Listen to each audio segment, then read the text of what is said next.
For 15 years, I served my husband's family, until one day I overheard what they really called me. From the moment I married David, I believed I had finally found a real home, a warm home, a family that would love me, respect me, and accept me. For 15 long years, I woke up before sunrise, tied my apron, and poured my whole heart into serving the Anderson family. I cooked, cleaned, swept, washed, ironed, smiled, bowed, apologized, and swallowed insults like sweet tea. Back then, I didn't know a thing about value. I didn't know that love could be one-sided. I didn't know that a woman could give everything and still be seen as nothing. I didn't know that even the softest voice could break a heart when spoken behind closed doors. But I learned, and the day I learned, everything inside me changed.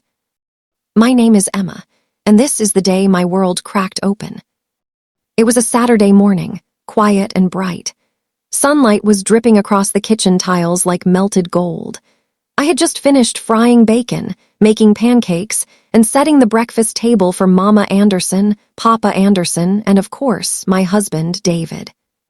As usual, I carried myself with a smile, even though my hands ached, even though sleep danced in my eyes, even though my back screamed from 15 years of bending and serving. Today, I still smiled. "Breakfast is ready," I called. No answer. They were always slow when it came to responding to me, but fast to call me when they needed something. My mother-in-law, Linda, often snapped her fingers while saying, "Emma, be quick." Even my father-in-law, Mr. Anderson, rarely remembered my name. He called me girl more times than he ever called me Emma. Still, I served. After setting the table, I went upstairs to knock on their doors. As I climbed the staircase, I heard voices behind the slightly open door of the guest room. Whispers. Laughing. And my name. Curiosity wrapped around me like cold fingers. I moved closer. Not too close, just enough to hear them clearly. What I heard burned through my chest like hot iron. "I don't know how David married someone like Emma," Linda said. 15 years and the girl still acts like a maid." A burst of laughter echoed. It was Mr. Anderson's voice. "Maid, Linda, don't insult real maids. At least maids get paid. Emma works for free." My breath froze. Free? Was that all I was to them? Then came the worst part. "Honestly," Linda continued, "I call her the house mule when she's not around." The house mule. They laughed again, harder. "As long as she keeps cooking and cleaning, David can keep her," Mr. Anderson added. "But if he ever finds a better woman, she will pack out fast, and she won't take a single spoon from this house." Better woman. My heart quivered like glass about to break.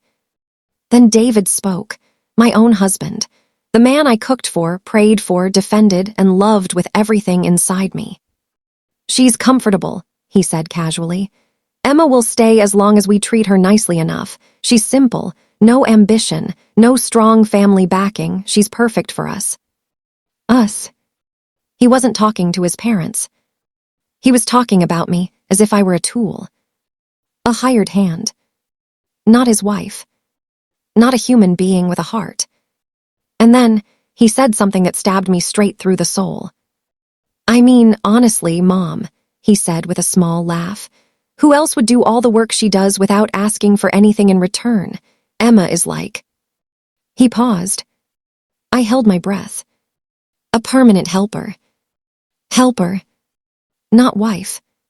Not partner. Not friend. Just helper. In that moment, something warm inside me shattered.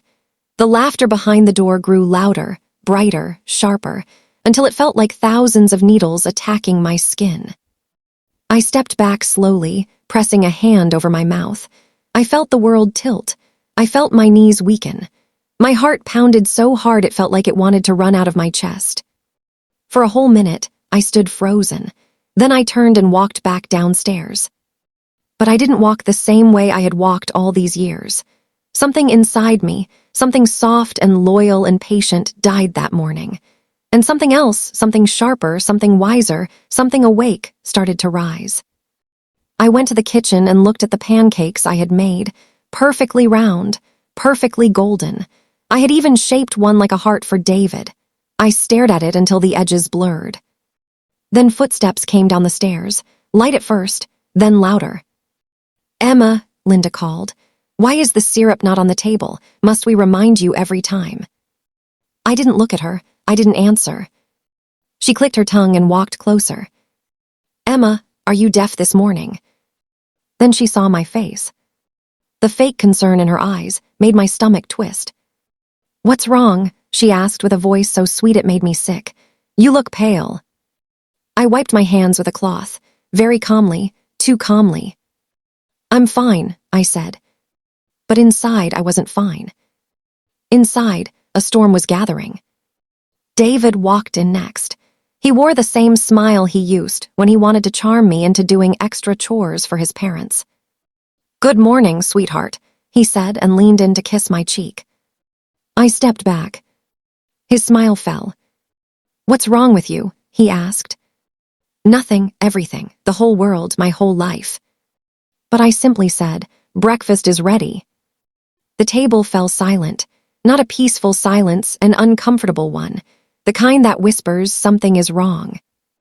As they sat down to eat, I watched them, the three people I had loved, trusted, and served, laugh, talk, and complain about little things, while the words I heard upstairs replayed in my mind like a broken tape. House mule. Girl. Free worker. Permanent helper. Better woman. No ambition. With every second, something cold and clear began forming inside me. It wasn't anger. Not yet. It was realization. A quiet, painful, powerful realization. For 15 years, I thought I was a wife. But I had been wrong. I was never a wife to them. I was labor. I was convenience. I was their private property. And that was the day everything began to change. The day I overheard the truth. The day I woke up. I moved around the kitchen like a ghost, silent, calm, and almost invisible. But inside me, a fire was burning. A fire that had been waiting for 15 years to rise. As the Andersons ate their breakfast, I wiped the same counter over and over, not because it needed cleaning, but because if I stopped moving, I was afraid my heart would explode from thinking too much. David cleared his throat loudly, the way he always did when he wanted attention. "Emma," he said, "there's no more juice. Can you bring some?" I didn't answer immediately. For years, I jumped the second he made a sound. But now, as he looked at me with that face full of expectation, something inside me whispered no. I finally turned to him. "Get it yourself." The entire dining room froze. Linda almost dropped her fork. Her eyebrows shot up like they wanted to fly off her face. Mr. Anderson looked like he had seen a ghost crawl out of the refrigerator. And David, my dear husband, looked shocked that I had spoken to him like a human woman and not like an obedient machine. "What did you say?" David asked slowly, as if he was giving me one more chance to correct myself. I dried my hands on a towel. "I said you can get the juice yourself." Linda gasped like someone had slapped her. "Emma, how dare you speak to my son that way?" I lifted my eyes and said nothing, because honestly, anything I said might explode. David pushed his chair back. "What's wrong with you this morning?" Nothing was wrong. For the first time, something was finally right. But I couldn't tell them I had heard everything. I wasn't ready, not yet. I wanted to watch them, observe them, see how they behaved when I wasn't their quiet, loyal servant. I wanted to know who they truly were. Instead of answering, I walked away and picked up the laundry basket. Linda jumped up and grabbed my arm. "Oh no," she said firmly. "You are acting strange, and in this house we don't tolerate bad behavior." Bad behavior. After all I had done. All the nights I slept on the couch because their son wanted space. All the mornings I massaged Linda's legs because she said it, helped her feel young. All the times Mr. Anderson asked me to iron his shirts at 5 a.m. so they'd be crispy for the office. All the days I worked without rest, without thanks, without a break. Bad behavior. My lips curled into the smallest, softest, most dangerous smile. "Let go of me," I said quietly. Linda released my arm like it burned her. David stood up. "Emma, you are not going anywhere until you explain what's going on." I turned to him. His face was the same one I fell in love with, the same brown eyes, warm skin, easy smile. But now I could see past all that. I could see the laziness, the entitlement, the selfishness I had covered with love for so long. "Explain," I asked calmly. "What would you like me to explain?" He stepped closer. "Why you're suddenly rude, why you're acting like—" "Like what?" I asked. "Like a wife or like a helper?" Their eyes widened. And that was when I knew. They felt it. They knew I knew something. They just didn't know how much. David frowned. "Emma, don't start this morning. You know you're not. Smart, important, enough." He didn't finish his sentence. Because the kitchen doorbell rang. Ding, dong. Linda sighed loudly. "Who is that, this early?" David sat down again. "Emma, go see who it is." And for the first time in 15 years, I said, "No." 3 pairs of Anderson eyes nearly fell out of their sockets. Mr. Anderson barked, "Young woman, open that door this instant." I wiped my hands again slowly. Their frustration only made me calmer.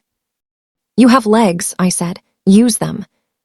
Before any of them could explode, the doorbell rang again, louder, longer, sharper. Ding dong ding dong ding dong. Mr. Anderson groaned, stood, and stomped toward the door. David rubbed his forehead. "Emma, you are losing it." Maybe I was. Or maybe I was finally finding myself. From the dining room, I heard the front door open. Then I heard a woman's voice, soft, nervous, a voice I had never heard before. "Good morning, sir. I am looking for Emma." My heart stopped. Who on earth came to this house for me? Almost nobody visited me. Nobody cared about me except my old friend, Grace, and she never came this early. David jumped to his feet. "Who is looking for my wife?" The 3 Andersons hurried into the living room. I stayed back, listening. Mr. Anderson asked, "Who are you?" The woman hesitated. "My name is Jessica. I really need to speak with Emma. It's important." That name froze me. Jessica. The name sounded familiar, too familiar. David walked to the door. "I'm her husband. You can tell me whatever message you have." Jessica took a step back. "No, it's something Emma needs to hear first, and she needs to hear it alone." The room went silent. Linda's voice cut through the air. "Is this some scam? Emma has nothing. Why do you want her?" Jessica swallowed hard. "It's about something serious, something she doesn't know." Now I couldn't stay hidden anymore. I stepped out slowly. Her eyes met mine, and her lips trembled. "Emma," she whispered, as if she had been searching for me for years. "Yes," I said, "I'm here." David rushed to stand between us. "Whatever this is, you need to talk to me first." Jessica's voice cut him sharply. "No, it's about you." David froze. The entire Anderson family turned pale. Jessica looked at me again, her eyes full of worry. "Emma, I'm sorry you have to find out this way," she said softly, "but you deserve to know the truth." My hands tightened. The truth. After what I heard today, what more was there? Jessica took a slow breath. "I came to tell you something about your husband, something about David, something he's been hiding from you for a long time." My heart slammed inside my chest. Jessica continued, her voice shaking. "Emma, I'm pregnant, and the baby is your husband's." For a moment, the whole world went silent. Not a soft silence, no. It was the kind of silence that grabs your throat and squeezes, the kind that makes your ears ring even though you hear nothing at all. I felt the floor tilt under me, and my fingers grew numb. Pregnant, with David's baby, the same David who hadn't touched me for months, the same husband who told his family I had no ambition and called me a helper. Linda grabbed David's arm so fast you'd think she had been electrocuted. "David!" she shouted, her voice shaking. "Tell this girl she's lying." Mr. Anderson's face turned a strange mix of red and purple. This is nonsense. Unbelievable. David didn't speak. Not one word. He didn't say no. He didn't say, I'm innocent. He didn't even say, who are you? He just stood there, staring like his brain had suddenly died. Jessica looked terrified. Her hands were trembling and her voice cracked when she spoke again. I'm not here to fight. I'm not here to cause trouble. I only came because Emma deserves to know the truth. David finally snapped out of his shock and exploded. Why would you show up here? Are you crazy? We had an agreement. Agreement. That one word sliced the last soft piece of my heart. Linda gasped so loudly it echoed. Agreement? You agreed to get a woman pregnant. Mr. Anderson shouted, David, answer your mother. But David wasn't listening to them. He was staring at Jessica with sheer panic in his eyes. You said you wouldn't come here, he barked. You said you wouldn't involve my wife. Jessica stood her ground, though I could see her knees shaking. You ignored my calls for weeks. I can't do this alone, and you know it. Then she turned to me again, her eyes soft with pity and guilt. I'm sorry, Emma. I swear I didn't know you. I didn't know he was married at first. David told me he was separated. He said that you two didn't live like real husband and wife anymore. A cold wave washed over me. Separated. No longer living like husband and wife. He told another woman that. Linda looked at her son with pure disappointment. Separated? David, when did you say such nonsense? Emma has been in this house every day. David ran a hand over his head. Mom, stop shouting. This isn't helping. Linda pointed at him. So it's true. He didn't speak. And that silence was confession. Mr. Anderson sat on the couch heavily. This is shameful, shameful, in my house. Jessica wiped her eyes but kept speaking bravely. I didn't come to ruin anything. I can't carry this burden alone. David promised to support the baby, but lately he's been avoiding me, and I can't do this by myself. I didn't cry, I didn't scream, I didn't collapse. I simply stood there, calm and still, while my inside felt like a glass tower crashing to the ground. David finally turned to me. Emma, please, let me explain. Explain what? How he cheated. How he lied. How he laughed at me upstairs this morning. How he saw me as a helper and her as something more. But I said nothing. My silence scared him more than if I had thrown a pot at his head. Emma, he said softly, stepping forward. You know I love you, you know you're my wife. Jessica flinched at the word wife, and I could see guilt crush her shoulders. She seemed younger than me, maybe 26, sweet-looking, scared, and honestly, she didn't look like a villain. She looked like someone who trusted the wrong man. Just like I did. David tried again. It was a mistake, it wasn't supposed to. But it happened, I finally said. My voice came out soft but sharp, like a knife wrapped in velvet. David swallowed hard. Emma, listen. No, I said, you listen. Everyone went silent. Jessica wiped her cheeks again. Emma, I understand if you hate me, I truly do, but I didn't know about you, not until recently. Recently? I asked. She nodded. 3 weeks ago, I saw your picture on his phone, a family picture. Linda gasped. David, you kept a picture of Emma and us on your phone. What were you thinking? David snapped. It's my phone, Mom. I ignored them. And what did he say when you confronted him? I asked Jessica. She hesitated. He said you and him weren't in love anymore. He said you were only staying here until you got on your feet. He said he supported you out of pity. Pity? Another stab. David's face turned pale. Jessica, stop. You're making this worse. Jessica shook her head. I'm telling the truth. I'm tired of lies. I looked at David. Is it true? He opened his mouth, but nothing came out. Not denial. Not apology. Not explanation. Just silence. The kind of silence that confirms everything. I stepped back, needing air. needing space from the man I had given 15 years of my life to. Jessica reached into her purse and pulled out a folded paper. "This is the first ultrasound. You don't have to look at it. But I brought it because he told me not to keep the baby unless I handled the medical bills myself." Linda screamed, "David Anderson." Mr. Anderson stood up furious. "You told her what?"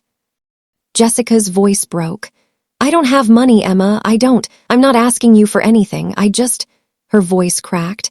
"I just couldn't walk around pregnant with no support. Not from him, not from anyone." She held out the paper to me. I didn't touch it. Instead, I looked at David, the man who said he loved me, the man whose family I served, the man who saw me as a worker, the man who embarrassed me, lied to me, betrayed me deeply. And I realized something painful. This wasn't new.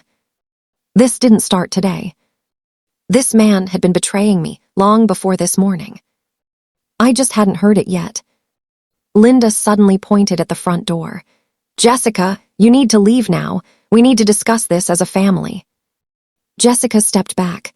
"Okay, but Emma," her eyes met mine again, "if you ever want to talk, I'm here." She turned and walked away, her shoulders shaking as she left the house. The door closed. Silence fell again. A heavy, suffocating silence. David tried to touch my arm. "Emma, please." I stepped away from him. "No," I whispered. "Don't touch me." Linda rushed to me. "Emma, don't listen to everything she said. You know how girls like that lie." I looked at her with a calmness that scared even me. "I heard what you said upstairs today." The entire family froze. Linda blinked. What do you mean?" "I heard everything," I said. "Every word, house mule, helper, no ambition, useless, free worker." David's face drained of color. "Emma, you heard that?" I nodded slowly. "And now," I whispered, "I've heard even more." The room spun. My chest tightened. My life, the life I built for 15 years, felt like it was cracking open piece by piece. David tried once more, desperate. "Emma, please don't walk away. We can fix this." I looked at him with hollow eyes. "Fix this? You cannot fix a house that was built on lies. You burn it down and build a new one without the people who broke you." I didn't speak again. I just turned and walked toward the stairs. Linda called after me, "Emma, where are you going?" I didn't answer, because truthfully, I didn't know. But I knew one thing. I wasn't the same woman who woke up this morning. Something inside me had awakened. Something strong. Something dangerous. Something that would change everything. I walked upstairs slowly, each step feeling heavier than the last. My heart was beating so loudly I could hear it in my ears. When I reached the bedroom, the same room where I slept for 15 years, cried for 15 years, prayed for 15 years, I closed the door softly behind me. I stood there, staring at the closet that held my clothes, my simple dresses, my old shoes, my savings tin under the bed. Everything inside that room told a story of a woman who gave too much and received too little. A woman who stayed because she thought love was supposed to be painful. A woman who believed that patience would one day turn into appreciation. But now I knew better. I started packing, not slowly, not with tears, but with a strange calmness, a kind of strength that had been sleeping in me all these years. I folded my clothes, zipped my bag, and tied my wrapper tightly. As I worked, my hands didn't shake at all. It was like my heart had finally decided something my mind had been afraid to choose. Leave. My fingers touched the edge of the bed. The same bed where I sat alone on nights David didn't come home. The same bed where I waited for affection that never came. The same bed where I told myself, one day he will change. But he didn't change. I was the one who needed to. I lifted my bag and opened the door. David was standing right outside, his face pale, his eyes red, his breathing shaky. "Emma," he said, "please don't leave." I walked right past him without stopping. He followed me down the stairs. "Emma, please," he repeated, almost panicking. "Don't do this, don't walk away." Linda rushed to block the bottom of the stairs. Emma, calm down. Let's talk. I kept walking. Mr. Anderson stood by the front door, his jaw tight. Where do you think you're going? I stopped and looked at all of them. I'm leaving this house, I said simply. Linda grabbed my arm again. Emma, don't act stupid. You're angry. You'll calm down later. I pulled my arm back gently. I've been calm for 15 years. David tried another approach. Emma, you're my wife. You can't leave like this. I turned to him slowly. Wife, David, you haven't treated me like a wife in years. He swallowed hard. I made a mistake. I can fix this. You didn't make one mistake, I said softly. You made many. You cheated. You lied. You used me. You laughed at me. You let your family disrespect me. You broke every promise you made to me. His voice cracked. I was stupid. I was confused. I shook my head. No, you were comfortable. He closed his eyes. Linda stepped forward. Emma, where will you go? You have no family, no money, no one to run to. You need us. I looked her straight in the eye. Maybe I don't have much, but I still have myself, and that is enough. They didn't expect that answer. Mr. Anderson lifted his hand. If you walk out that door, don't come back. I nodded. I won't. David looked like he was about to cry.